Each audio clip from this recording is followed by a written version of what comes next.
Have you ever looked at someone's life and thought, why am I falling so far behind? We see their success, their calm voice, and their perfect photos. But here is the truth. You are only seeing 10% of their life. In today's episode, Emma shares how she envied a perfect colleague for 2 years, only to find out that her colleague was secretly envying her. So, stop comparing yourself to other people. You are not running their race. Let's talk about it.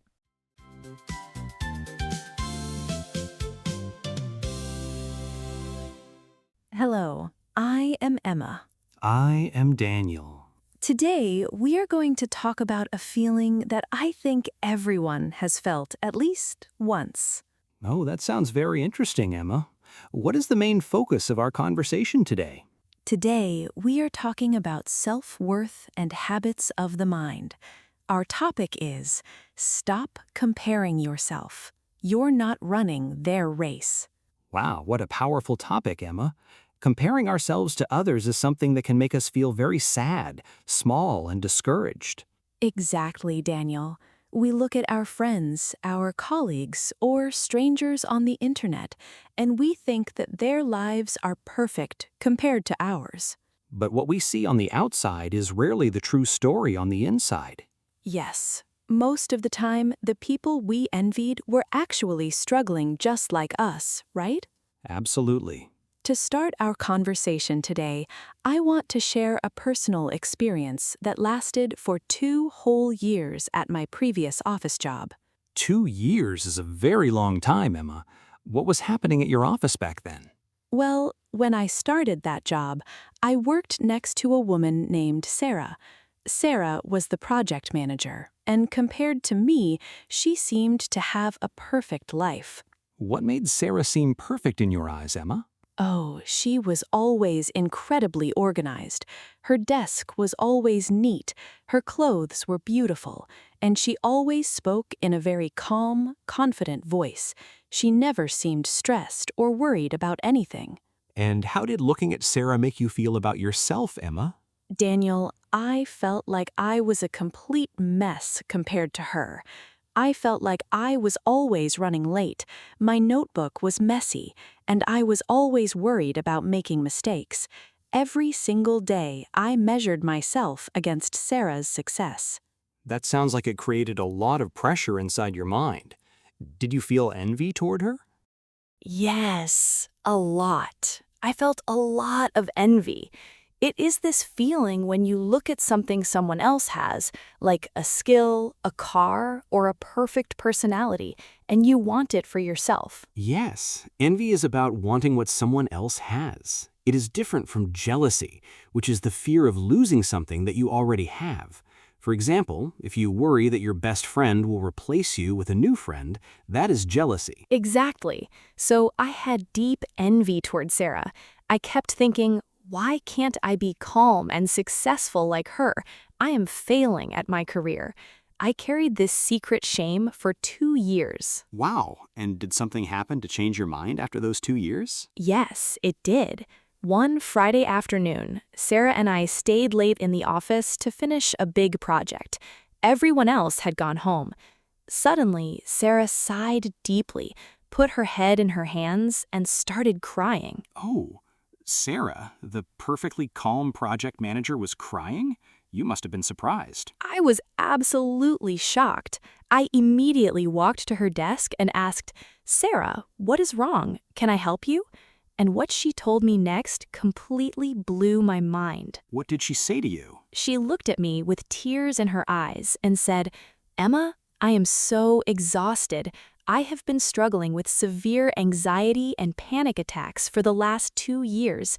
Every morning, I have to force myself to breathe deeply just to enter this building." Oh, I'm so sorry to hear that. Her calm voice was just a mask to hide her anxiety? Yes, but that wasn't all, Daniel. Then she looked at my desk and said, "Actually, Emma, I have been watching you with envy this whole time. You are so warm, you laugh easily with everyone, and people feel so comfortable around you. I wished I could be natural and happy like you. Oh my goodness, that is such a twist. You were envying her and she was envying you at the same time. Yes, I sat there and I didn't realize that she was going through a silent storm. I felt like she had everything figured out, but the reality was completely different. It made me realize how much energy I had wasted running a fake race inside my own head. That is so true, Emma. It reminds me of a famous saying, comparison is the thief of joy. Comparison is the thief of joy. That is a wonderful quote, and it is completely true in both directions. The person you are envying is very likely envying someone else, or perhaps they are even envying you. Exactly. We look at people from the outside and create a fantasy about their life. My own story is very similar, Emma, but it was about an old friend from my university days named Marcus. Oh, please share your story about Marcus. What happened? Well, after we graduated from university, Marcus got a job at a major international bank. He moved to a big luxury apartment in the center of the city, and he traveled to expensive countries for his vacations. That sounds like the classic picture of high success for a young graduate. Yes, it did. And for 3 or 4 years, I spent so much time measuring my own career against his. I worked at a small local company, my salary was modest, and I lived in a tiny room. Did you feel like you were falling behind your friend? Every day, Emra, I felt like I was moving too slowly. When I saw his photos online, I thought, Marcus has completely figured out his life. He's happy, rich, and successful, while I am just struggling to pay my rent. I felt sad about my life. I think that is a very relatable feeling. We often use our friends as a ruler to measure our own self-worth. What happened next? Well, I met Marcus for a coffee a few months ago. I hadn't seen him in person for a long time. I expected him to arrive looking proud and full of energy, but when he sat down, he looked thin, tired, and old.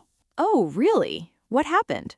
He told me that he had quit his job at the bank the week before. He said that for the last 4 years, he had been unhappy and lonely.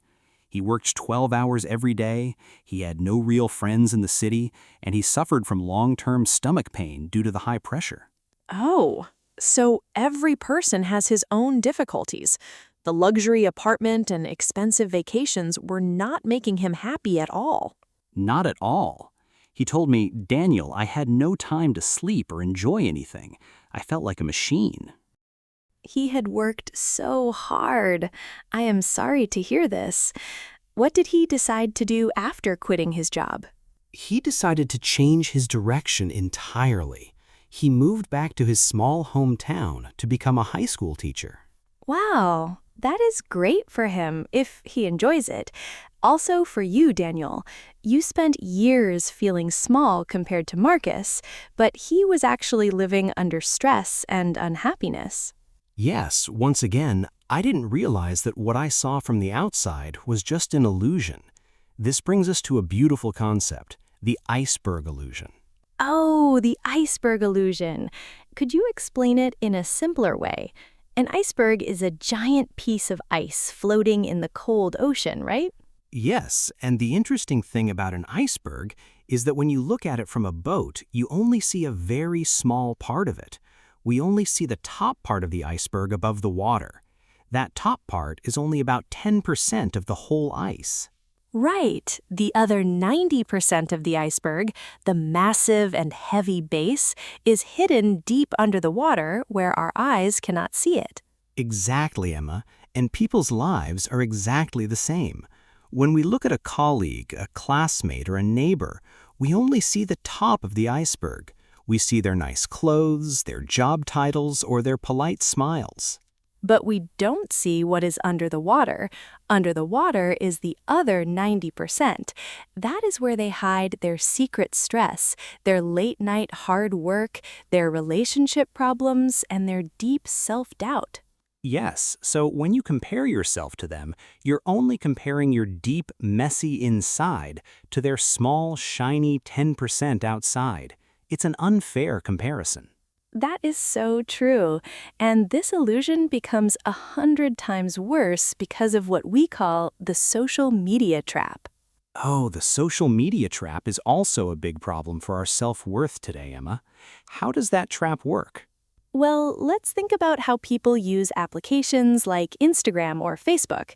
When people have a bad day, when they fight with their partner, or when they wake up with a pimple on their face, they don't usually take a picture of that and post it online, right? No, definitely not. Nobody wants to share their ugly, sad, or boring moments with the world. Exactly. Instead, they wait until they are at a beautiful beach wearing their best clothes with the perfect filter on the camera. They edit their lives like a director edits a professional movie. Ah, I love that thinking, Emma. So the videos and photos we see online are like a polished, perfect movie trailer. Yes, a movie trailer only shows the most exciting, beautiful, and dramatic 2 minutes of a 2-hour film. It removes the boring parts and the mistakes. But in our real, daily lives, we have to live through all the boring parts and all the mistakes. We experience our own arguments, our messy bedrooms, and our bad days. Exactly, Daniel. So here is the key problem. You are comparing your messy, unedited bloopers to their perfectly edited movie trailer. Wow, you are comparing your bloopers to their movie trailer. Bloopers are the funny, awkward mistakes that actors make when they forget their lines or fall over on set. We all have bloopers every day. We spill coffee on our shirts, we forget our keys, and we feel lonely. Yes, but when we look online, we forget that other people have bloopers too. We assume their whole life is just a beautiful movie trailer, and that makes us feel like we're not good enough. It really does. It steals our peace and makes us feel like we are losing a race. But the truth is that you are not running their race at all. You are running your own unique race. Yes, everyone has a different starting line, a different path, and a different destination. If a runner looks sideways at the other tracks during a sprint, they will lose their balance and fall down.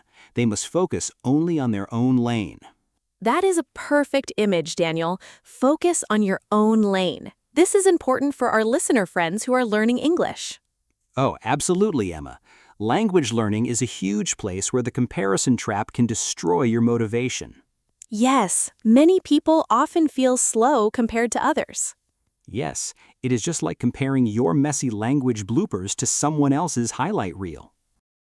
But they don't see what is under the water for that other student. Exactly. When you compare your English journey to someone else's, you ignore your own personal progress. Yes, and I think the only healthy comparison is to compare yourself. Compare yourself today to who you were yesterday. Celebrate your own small steps forward. I agree completely, Emma. Let's summarize our key takeaways for today's episode. Wonderful, Daniel. First, remember Emma's story with Sarah. The person you think is completely calm and successful might be hiding anxiety and looking at your life with quiet envy. Second, remember Daniel's university friend Marcus. Even with an expensive and fancy lifestyle, one can feel lonely and tired. Do not measure your internal self-worth against someone else's wallet. And third, remember the iceberg illusion and the social media trap. Never compare your hidden, unedited bloopers to someone else's polished movie trailer. This brings us directly to our beautiful key message for today. You are comparing your behind the scenes to everyone else's highlight reel. That helps me feel relieved, Emma. As we begin to wrap up our conversation today, let's take a short, gentle moment together to quiet our minds. Take a slow, deep breath in and let it out softly. Feel the comfort of being exactly where you are right now. Think about your own thoughts this week. Have you been hard on yourself because you felt like someone else was doing better, moving faster, or living a happier life? If you have, please give yourself a warm embrace of forgiveness. It is very normal to look outside. But remember that you are only seeing 10% of their iceberg. You are not running their race, and you don't need to carry their hidden burdens. Your life, with all the messy parts and beautiful bloopers, is completely unique and valuable. It really is. Thank you for spending these peaceful minutes practicing your English listening with us today. Yes, and if this talk brought a little bit of comfort to your day, please hit the like button and subscribe to our channel. Now, before we say our final goodbyes today, we would like to invite you to join our special activity. It is called the I Felt Like Challenge. Ooh, I love this. How can our listener friends participate in this? It is very simple. You can write one short sentence in basic English to share a past comparison. For example, you can follow this structure. I felt like, but I didn't realize. Yes, for example, you could say, I felt like everyone at university was smarter than me, but I didn't realize they were scared too. That is a perfect example, Emma. Please open the comment section right now and type your own challenge sentence. Sharing your thoughts can help another student realize they are not alone. Smile at your own beautiful bloopers today, everyone. You are doing a wonderful job. See you in our next episode. This is Emma. And this is Daniel. Goodbye for now, friends. Bye-bye. Thank you for listening. Subscribe for more English Talks with Avie. You can explore more videos here. Thanks.